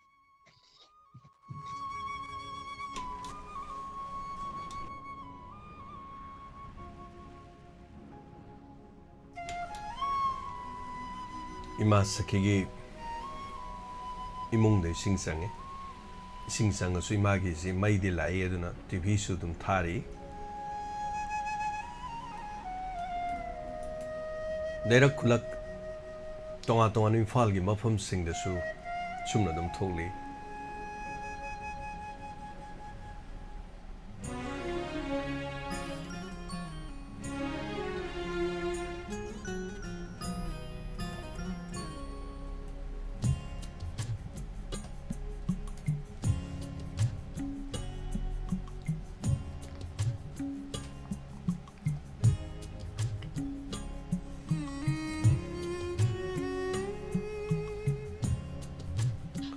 हेलो वारी ताउलाई हेलो हेलो मिंगल फोन तापियो ओ इमा ताबियन ने मा चौबियन तराम नोक्सरी ओ इसिंग चावबगी ताबजे ताबजिदा यान नुवाइतबे मयाम ताबा ताबल नारकतो जानवारी ताउदो दुसुम ताबज नुवाइतबे इमा इसिरि चावगी इसिंग नों इसिंगा लबुक्तदि खर लेरंगदर इमानदि ओरुद्रे इसिंगदि खोदि नुवाए इसिंग चावदि नों हांगदि इसिंग अमत मांगद लाइते ꯑꯗꯨ ꯁꯨꯝ ꯏꯆꯥꯗ ꯍꯥꯏꯅꯤꯡꯕ ꯁꯨꯝ ꯃꯌꯥꯝ ꯊꯥꯒꯠꯅꯔꯛꯄꯗ ꯁꯨꯝ ꯇꯥꯕꯗ ꯁꯨꯝ ꯅꯨꯡꯉꯥꯏꯇꯕ ꯍꯣꯏ ꯍꯣꯏ ꯑꯗꯨꯗ ꯍꯥꯏꯔꯛꯄꯅꯤꯗ ꯏꯃꯥꯅ ꯑꯗ ꯅꯨꯡꯉꯥꯏꯇꯦ ꯏꯉꯥꯒꯤꯅꯤꯅ ꯅꯍꯥꯟꯃꯨꯛ ꯅꯣꯡ ꯅꯨꯡꯁꯤꯠ ꯑꯍꯥꯟꯕꯒꯤ ꯌꯨꯝꯅ ꯄꯥꯏꯊꯣꯛꯅꯕꯗꯣ ꯂꯦꯟꯗꯨꯅ ꯑꯅꯤꯔꯛ ꯁꯨꯕꯩ ꯅꯨꯡꯁꯤꯠꯇ ꯑꯣꯏꯔꯝ ꯃꯥꯅꯤꯀꯣ ꯍꯣꯏ ꯑꯗꯩ ꯏꯃꯥꯒꯤꯗꯤ ꯔꯦꯗꯤꯑꯣ ꯁꯧꯔꯝꯕꯁꯦ ꯋꯥꯍꯧ ꯔꯦꯗꯤꯑꯣꯒꯤꯁꯦ ꯑꯗꯨꯁꯨ ꯃꯌꯦꯛꯁꯦ ꯅꯤꯅꯤ ꯍꯨꯝꯅꯤꯗꯣ ꯅꯨꯡꯁꯤꯠ ꯁꯤꯠꯂ ꯃꯇꯨꯡꯗ ꯀꯌꯥꯝ ꯁꯦꯡꯉꯦ ꯅꯨꯡꯉꯥꯏꯑꯦꯕ ꯑꯗꯒꯤ ꯑꯃꯨꯛ ꯀꯌꯥ ꯁꯦꯡꯈꯤꯗ꯭ꯔꯦ ꯑꯗꯩꯗꯤ ꯉꯔꯥꯡ ꯅꯣꯡ ꯅꯍꯥꯟꯗꯩ ꯇꯥꯔꯛꯄꯁꯤꯗꯩꯗꯤ ꯉꯁꯤꯒ ꯉꯔꯥꯡꯒꯗꯤ ꯈꯔ ꯃꯌꯦꯛꯁꯦ ꯑꯃꯨꯛ ꯁꯦꯡꯉꯕꯒꯤ ꯋꯥꯅꯤ ꯏꯃꯥꯅ ꯀꯌꯥꯝ ꯍꯔꯥꯎꯏ ꯑꯗ ꯑꯩꯅꯅꯦ ꯏꯃꯥꯅ ꯍꯥꯏꯔꯛꯇꯣꯏꯁꯦ ꯑꯩꯅꯅꯦ ꯏꯁ ꯅꯨꯡꯁꯤꯠꯁꯦ ꯑꯗꯨꯝ ꯁꯤꯠꯍꯟꯅꯤꯡꯉꯦ ꯅꯣꯡꯁꯦ ꯑꯗꯨꯝ ꯇꯥꯍꯟꯅꯤꯡꯉꯦ ꯏꯃꯥ ꯋꯥꯍꯧ ꯔꯦꯗꯤꯑꯣꯁꯦ ꯃꯌꯦꯛ ꯁꯦꯡꯕꯗꯨꯗ ꯑꯗꯨ ꯏꯃꯥ ꯐꯥꯒꯤ ꯇꯧꯕꯅꯤꯅ ꯅꯨꯡꯗꯤ ꯅꯨꯡꯉꯥꯏꯇꯦ ꯑꯩ ꯔꯦꯗꯤꯑꯣꯗꯤ ꯇꯥꯗ꯭ꯔꯁꯨ ꯐꯣꯟꯗ ꯑꯗꯨꯝ ꯌꯦꯡꯕꯁꯨ ꯌꯥꯎꯏ ꯏꯆꯥꯈꯩꯗꯒꯤ ꯃꯣꯏ ꯊꯕꯛ ꯆꯠꯊꯣꯛꯅꯗ꯭ꯔꯗꯤ ꯌꯨꯝꯗ ꯂꯩꯔꯗꯤ ꯑꯗꯨꯝ ꯌꯦꯡꯉꯤꯅꯦ ꯑꯗ ꯅꯨꯡꯗꯤ ꯅꯨꯡꯉꯥꯏꯇꯦ ꯑꯩ ꯔꯦꯗꯤꯑꯣ ꯐꯥꯕꯒꯤꯗꯤ ꯍꯣꯏ ꯍꯔꯥꯎꯏ ꯅꯨꯡꯉꯥꯏ ꯏꯃꯥꯅ ꯍꯥꯏꯁꯦ ꯑꯗꯨꯒꯅꯦ ꯏꯆꯥꯁꯤꯡ ꯈꯨꯟ ꯉꯥꯛꯏꯕ ꯑꯔꯥꯝꯕꯥꯏ ꯑꯗꯒꯤ ꯀꯔꯤ ꯀꯔꯤ ꯀꯃꯥꯏ ꯌꯨꯝꯗ ꯂꯩꯕ ꯏꯈꯣꯏꯐꯥꯎ ꯃꯦꯟ ꯊꯥꯎ ꯌꯥꯎꯗꯦ ꯏꯃꯥ ꯐꯃꯨꯡ ꯂꯩꯇꯦ ꯑꯗꯨ ꯃꯣꯏ ꯈꯜꯂꯨꯔꯗꯤ ꯏꯆꯥ ꯏꯁꯨꯁꯤꯡꯗꯨ ꯈꯜꯂꯨꯔꯗꯤ ꯏꯃꯥꯅꯤꯅ ꯑꯁ ꯑꯣꯛ ꯈꯣꯡ ꯀꯞꯅꯤꯡꯗ ꯅꯨꯡꯉꯥꯏꯇꯕꯩ ꯍꯥꯏꯔꯣ ꯀꯃꯥꯏꯅ ꯂꯩꯔꯤꯗꯧꯅꯣ ꯃꯣꯏ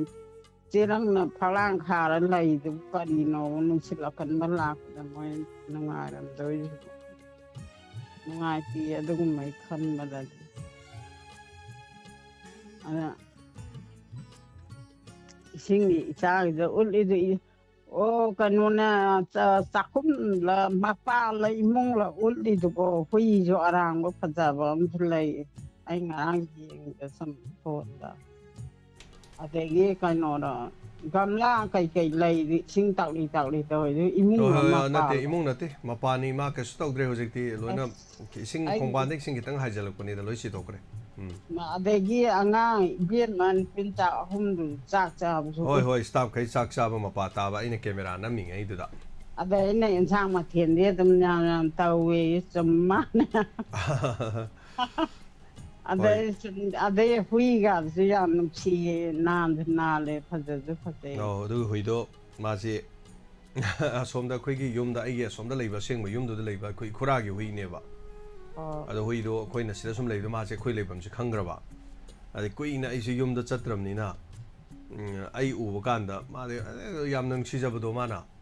ꯑꯩ ꯂꯤꯂꯥ ꯍꯜꯂꯛꯄ ꯑꯍꯤꯡꯗ ꯂꯤꯂꯥ ꯍꯜꯂꯛꯄꯗ ꯑꯩ ꯒꯥꯔꯤꯁꯤ ꯂꯥꯞꯅ ꯊꯧꯖꯤꯜꯂꯛꯄꯗ ꯒꯥꯔꯤ ꯃꯁꯛ ꯈꯪꯉꯤ ꯍꯨꯏꯗꯤ ꯌꯥꯝ ꯁꯤꯡꯉꯤꯗꯅ ꯑꯩꯈꯣꯏꯅ ꯑꯗꯨꯅ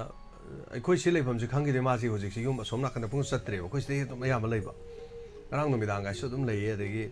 ꯀꯩꯁꯨ ꯅꯠꯇ꯭ꯔꯦ ꯃꯥ ꯑꯁꯣꯝ ꯌꯨꯝꯗ ꯑꯃꯨꯛ ꯆꯠꯂꯨꯏꯌꯦꯕ ꯁꯣꯔꯣꯛꯀꯥꯏꯗꯣ ꯂꯥꯟꯊꯣꯛ ꯂꯥꯟꯁꯤꯟ ꯇꯧꯕ ꯀꯥꯏꯗꯣ ꯂꯣꯏ ꯍꯩꯌꯦ ꯑꯗꯨꯅ ꯑꯩꯅ ꯒꯥꯔꯤ ꯊꯦꯡꯒꯗ꯭ꯔꯅ ꯄꯥꯈꯠꯂꯤ ꯑꯗꯨꯒ ꯌꯥꯝ ꯁꯤꯡꯕ ꯍꯨꯏꯅꯤ ꯃꯥ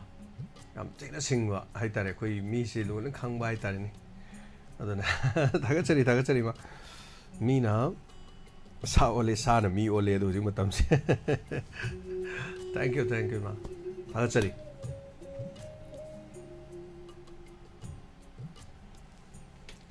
ꯍꯜꯂꯣ ꯍꯜꯂꯣ ꯏꯃꯥ ꯕꯤꯖꯦꯒꯣꯕꯤꯟꯗ ꯏꯃꯥꯁꯤ ꯁꯣꯔꯣꯖꯤꯅꯤꯅꯦ ꯏꯃꯥꯁꯤ ꯇꯔꯥꯝ ꯅꯣꯛꯆꯔꯤ ꯏꯁꯤꯡꯒ ꯀꯃꯥꯏ ꯇꯧꯕꯤꯒꯦ ꯑꯩꯈꯣꯏꯒꯤꯗꯤ ꯀꯌꯥ ꯊꯨꯝꯗꯦꯌꯦ ꯑꯣ ꯑꯁ ꯌꯥꯝ ꯐꯩ ꯏꯕꯨꯡꯉꯣꯒꯤꯗꯤ ꯈꯔ ꯊꯨꯝꯕ꯭ꯔꯣ ꯑꯩ ꯊꯣꯏꯗꯣꯛꯄ ꯌꯨꯝꯗ ꯊꯨꯝꯕ ꯅꯠꯇꯦ ꯅꯍꯥꯟꯒꯤ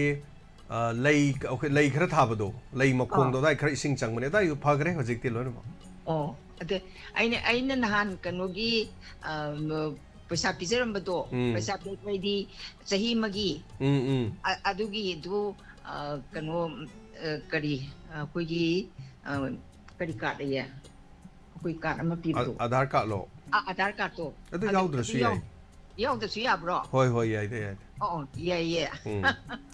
ꯌꯥꯏ ꯑꯗꯨ ꯑꯩꯅ ꯊꯥꯔꯛꯀꯗ꯭ꯔꯥ ꯀꯩꯗꯧꯗꯒꯦꯅ ꯁꯨꯝ ꯍꯪꯖꯒꯦ ꯇꯧꯕ ꯍꯣꯏ ꯃꯥ ꯑꯗꯒꯤ ꯏꯆꯥꯒꯅꯤ ꯋꯥꯔꯤ ꯑꯃꯈꯛꯁꯨ ꯁꯥꯒꯗꯧꯕꯗꯤ ꯂꯩꯕ ꯑꯗꯨ ꯀꯩꯅꯣ ꯇꯧꯗꯦ ꯄ꯭ꯔꯥꯏꯚꯦꯠꯅꯤ ꯑꯗꯨꯗꯤ ꯏꯃꯥ ꯂꯥꯛꯑꯒꯅꯦ ꯑꯩ ꯅꯣꯡꯃ ꯂꯥꯛꯀꯦ ꯂꯥꯛꯀꯗꯧꯕꯗꯨ ꯍꯥꯏꯖꯔꯛꯀꯦ ꯑꯗꯨꯒ ꯇꯧꯁꯤ ꯑꯗꯨꯒ mayamna kanogi kari mahabharokki kanoda tawbada haibirapasingdo hoi hoi ai leijadan tawbadi nati ai pamjabani ba mani mani ma masiri ai pamjaba ai kano tawbaduni na ngai hoi hoi ai oza guru sing moi haipet pau pi khre aduga nong singa khitang pharakanda tawrasi haidana hairakpani ado mayam yam taning batuda tawjaningdana tawjabai wanida yamna kano tawbai wanati hoi hoi ma adu ama loraga ama tawriba sibu go kanona amu tawre adagi le namu tare ising amu tawre manipur su karmai tawdori noi ma khangde mi na khara mung nei atopa kanglub na khara mung nei nong na muk nei len na muk nei aduni siphai na muk nei pangai na nei bis men mam ta dre yung ku paisu kano ta bandal kano du pi ke tawda ama pire ani pire adu tangkhai du madi kanana la ku pi dori noi ba mani mani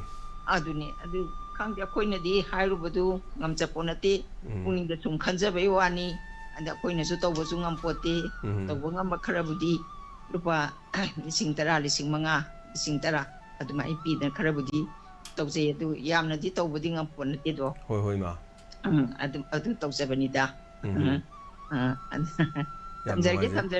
thagat sei ma yam noi jai tawjabani thank you bai sang tong na si hoi hoi ma ai lakage fani thame hoi ma soidang lapiu nongma ayuk angan mamda lapiu saksara masu sami nani khoi open kitchen ji da haitare khoi open kitchen ji de thagachari Draupadi ge thoda tho aibudo aido seng marum tadar sum tho edo mi de sum lakpada mi khara masu dum dak lakpada ngai khong ai ko chagi se adum phajin bada kumai harau thokpada ga mayam lakpada nuksiraba mayam silai ji mung manung bang aktani na ko es ko na breng na traga cha yamna yangna lon khalo ga na taw es ko nei es chafu ji di pura Draupadi gi chafu du tare ni hari mayam wa ni bene khoi mayam se thagachari Madam Radha Samo 5,000 nate 50,000 ne Ramayan kaktagi nate atai gi haitare yamne mana sinarak pasi sinarak palam kaya du dani khona tawjari ba haibtare asing asisu adum ayu angan madagi haitare khunga pasing gi mateng pangrabani adu khunga pai mateng jo khoi mafam yame ba pangduisi adu hojiki ji some condition khara haitare khun mateng pangdore mayam la o asa khoi khara yaurasi la on haibagi yabagi matam oidaba adugumba tanja haibatai adu tumbo bo hogatri haitare ise adu ngasi di yamna hoksu khara dum thengjabane adu nganna holaga dum tawde ada ba haitare ko khunga pagi so tawbataban mathangi collar ma lokacharaga lotion bagi matam pungja yoksile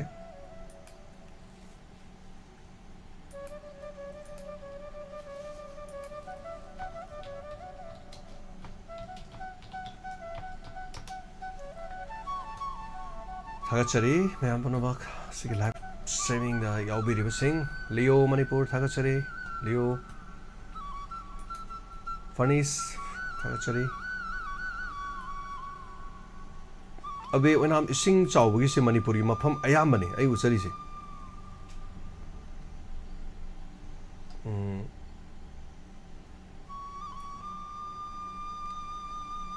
lam maming su kharaga thabane na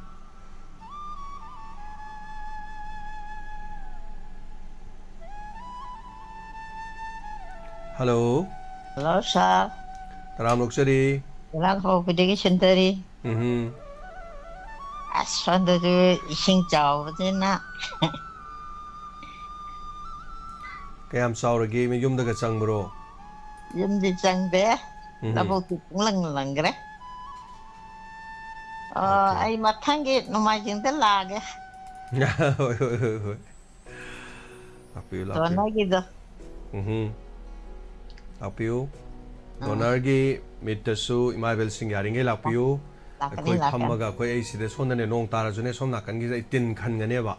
Tin ga khallaga phadana chokri thari imabel sing yam loi phaman doine aduga amam koksala isai sakpa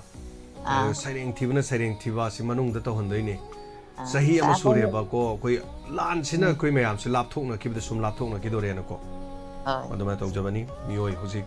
मियोई समापन हेना donors ते यावबिरिबा मयाम अदा पुन्नबगी दुमा थौरमसिदा लाक्तिबा जुन गी तांग कुनगु मरीदा Serug याबियु अदुगा हारिबसिदा खोइना लुपा चामा सामा ख खाइनरकांदा diamond गे अमदि अवाना तारबा अमदि यावबिरिबसिंग मसा मसा मकी अनाबा थोलकपा थौदो वाथौकसिंदा मतेंग पांगनबगी अदुमा अमनि हाइबा तारे मणिपुर क्या मरुम लाई अखोइगी ह्यूमैनिटी सर्विस तौबा मयाम मोइगा अखोइगा खेनै अदना अखोइना तौरिबसिंग सिना अखोइगी मोंग खरा सिना हाइतारे अखोइ था अहुम अहुमगी पुल्लगा अखोइगी थौरम तौजबा अखोइ मसेन सक ताकनबा अखोइ मसेन उनजबा चामिनबा थकमिनबा अदुगा अवाना मतेंग पांगबा ओनसिलगा अखोइ मसेन मतेंग पांगनबा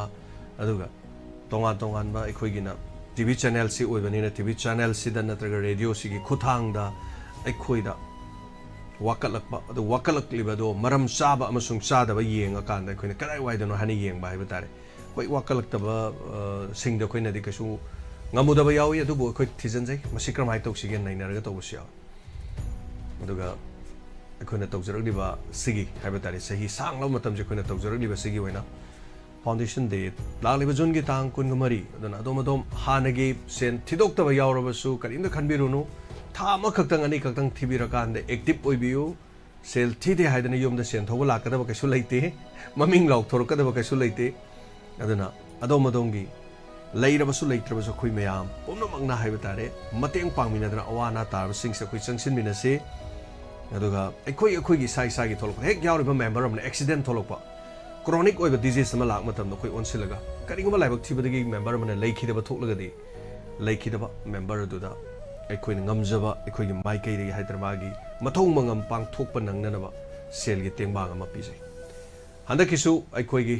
अखनबा थोरम अमा यावगनी करम्बा थोरम डायमंड डोनर्स ते यावबिरम्बा अदुगा यावरम्बा मतुंगदगी लेखिद्रबा हाइबा तारे अदा हौजिक फावबगी कोइ मेंबर अनि अदना भाइगो सगोलबंदगी अदुगा सांखु एलांगबम लंगथवालदगी अदा मखोइ अनिगी सु फोटो अनि खक थेचगनी लै खितंग थमजरगा कोइ काय खुमनजबु चगनी करिगुम मखोइ लेरमलबदी मखोइ यावरंगने मरमदी भाइगो लेरिंगै मतमदा पांथोखिबा डोनर्स की मितमा इसै सकलमे मैम अदुम खंबीबनिको थागल ग्रुप तगसु यावबने इन थागचकि मैमनसु अदुम थाबा बेगोगी मा लेखिद्रे पाखंग ओइना लेखिदबनी सुमाइ तौदना मैडम सांखु एलांगबमसु अइना तौबा थौरम खुदिमक्ता मा लाए तुमिन अदुम यावेबदो मैडम सांखु एलांगबमसे अदुम सागे नाबना लेखिद्रे मा मणिपुर पुलिस डिपार्टमेंट थबक तौबनी अदुगा हारिबसु डायमंड डोनर्स ngамमसु ngamद्रसु लुपा चामदसु संगादसु थांगलगा आइसु मियोइबा मनिकोन हायरगस मा मसामक चिंगमी नुपीनी देन चिंगमी नुपी मोरगसु डायमंड डोनर्स मतम सांगले हेक हौबदगी यावरकपा अदुगा डायमंड डोनर्स सिदा यावरकपा मियोइ मने मखोइगी फोटो अनि खक थेचगनि मयामना लाआगा खोइ इकाइ खुमनबो उछे कनाना खंगी अदुम लेरिबा खोइ पुरमा हिंगदुनो लेगदबदि नते अदुबु आइगी फोटो अमदा आइगी मिंगदा आइगी दमक्ति इकाइ खुमनबा अदुगा थौरम खुदिमक्ता चै खुदिमक्ता खोइबु कनाना कदाइदे तौबिगदगे गाना खनबदु वानिंगा लिति मरमदि होय मदु तौबा मदु तौबिनमदे नै हुजिक सिरजेदि यापोन्ते बट अदु लेखिद्र मतुंग हाइतारे मियोइबना सिंथाबा मिगी मिक्चर बिरों उरं खिनबाइस मिगी मतिक मयाइ सि लेखिद्र मतुंग मिगी मतिक मयाइ खंग हाइबताइ अदुना लेजरिबा एखोइगी मेंबर अनिदुसु इकाइ खुमनबगी सु उनमिनसे मयाम थागचरी थैंक यू सो मच अनना सिगी थोरम हेना मपुंग फानबिबा सिगी दमक्ता मतांग असिदा पुंगनिंग वारोल थोरम असिगी लुसिनजबगी अयाबा लौजरी थोरम सदोक्चकिबदा सोइकिबा लानकिबा हेंजिनकिबा वाफमसिंग मयामना पुक्चेल साउनो गापियो ngaihakki matungda लाइव अमुक सेशन अमुक लाक्चरनी एंटरटेनमेंट की सेक्शन दा सोइदरमकी मयाम सरुग याबियु अदुगा अमुक्तंगा हाइजगे खोइगे डोनर्स यावबिरिबा डोनर्स मयाम सिदा खोइ मी समापन हेने यावरिबा डोनर्स सिदा हंदकी इसिंग संगकपसिना मरम ओरगा युम पुथखिबा युम पुरा तुग्रबा युम लेनिंगाइ लेत्रब यावबिरगदी करिमते इकाइबिगनु सोइदरमकी खोइगे इनबॉक्स ता हाइबिरो खोइ करी करी खनरगा करी तोबा यागे हाइबदु यंगजगे अदोमगी खजिक्तंग हाइबदारि याम यांगना करी मतेंग पांगबा याबगे हाइबदु यंगजगे मरोइना युम देसिंग संगबदुदि नतम युम चेंथखिबा तुग्रबा हाइबदि खोइ डोनर्स यावरिबा मेंबर सिंग नुंगाइ एफबदि मी खर खक्तनि अयामनदि सुरगा चाबा ngaktani अदुगुमा यावरगदि खोइ हाइबियु एखोइ पुनमक मतेंग पांगमिनसे angam bokona minase खोइ येंगदुनो लेगुमसे अमगे अमगे ngaidringe खोइना करी करी तोबा याबगे हाइबदु येमिनसे अदुगा खोइगे डोनर्स कांगुदा 10 पीबो अलहोबा इमुंग हाइजबा तारे यामना यांगना ngasi hayeng pina ba honajari aduga ayamba yam ngan hairaktabana hagi losel leruba kona hairakpaduna haiba tare aduna maram orakanda so thagachari hana hana lupa chama sama khak khainaba adugumba sina hojik mi sawapan hena lejaribani hena sokhana nabagidama ma kaina afaba lambi de hena lakna bahona minase ngasigi damakta di matang hasda loisinjare poroma boi kai khonojare khurumjare take care.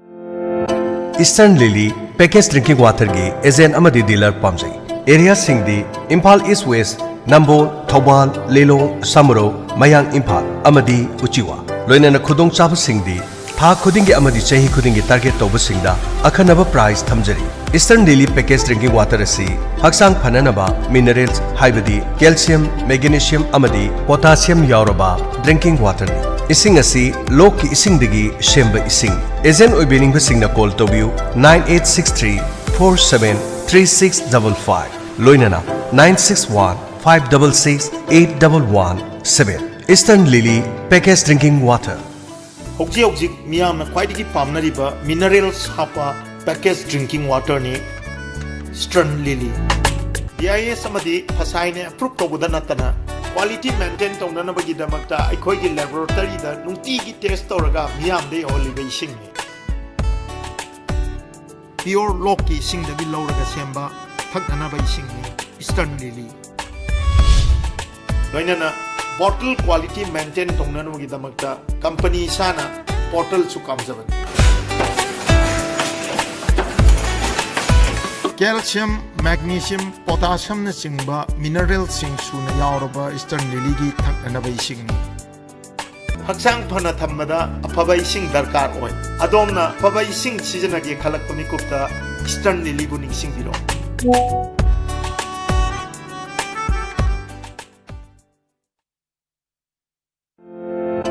Admission hangdukchari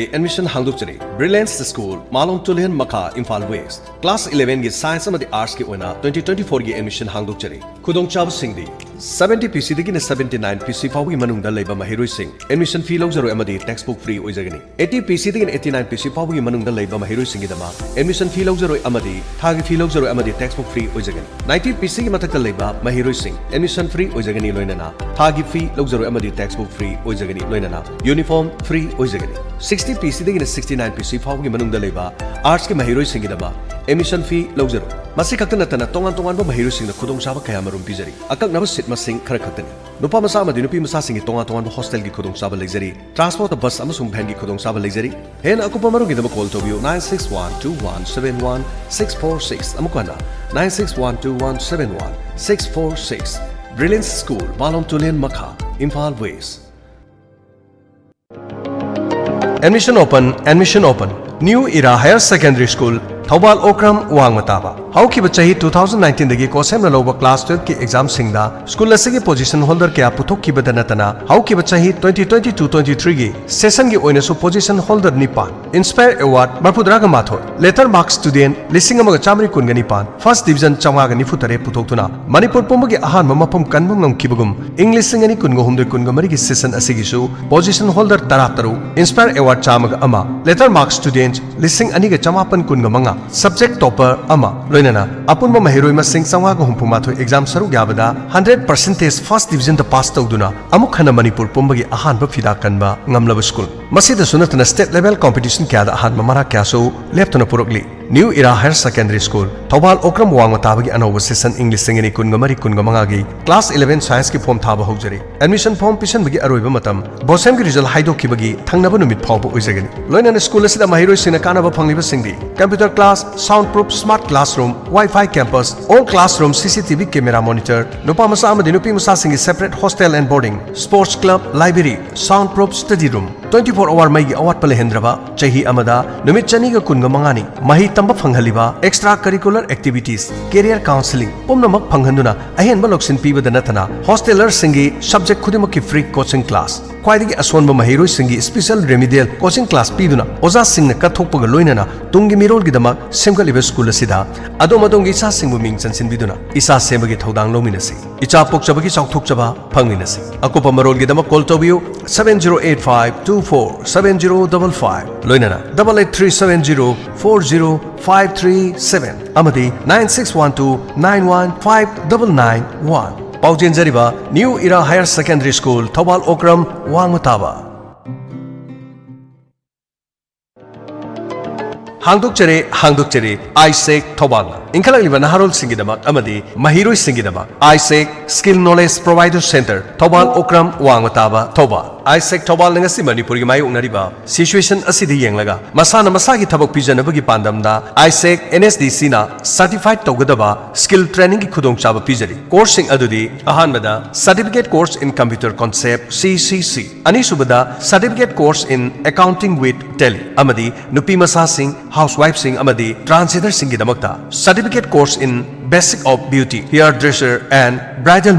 makeup course asi introductory offer oina training fee logzaro loinana matakta panjariba course ahumak asi orphan amadi relief camp da leiriba mahiroi singi oina kariguma fee amata lodana lemna training pizagani form issue amadi submission tawbagi aroiba numit chaliba sahi asigi april gi tang kunga manga english singani kunga mari course haugadaba numit april gi tang kunga mapan english singani kunga mari akupa marul gi dama contact tobiu Isaac Thobal opposite New Era Higher Secondary School Thobal mobile number 7005356 amukana 7005356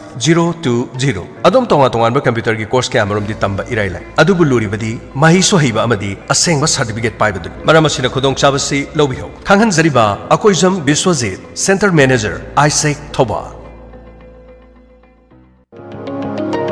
Nungairabo Paujel Dr. Johnson Need Coaching Center Thobal Athopam Coaching Center asigi NET 2025 ki damakta form thaba haujari tuition center asida handak 10 thakraba 11 amadi 12 tamliba mahiroi amadi 12 pass tawraba doctor tambagi exam thabiningba mahiroi singna yawbi bayagani center asida piriba khudong saba singdi mock test amadi mali test pangthok jagani loinana tips and tricks araiba method kaya takpi tambigani yamna khudong charibadi doctor masagi NET pass tawkibagi experience kaya sijenaduna yamna line selection tawnanaba takpi tambigani batch asida satra tara khaktama lawjagani Thawai yauba mahiroi amadi mama bapa singna pau phobiro 76309888906 amukahna 76309888906 ahan balakpada ahan khudong chaba pijagan ngasi mak tanabi Dr. Johnson Net Coaching Center Thobal Athopam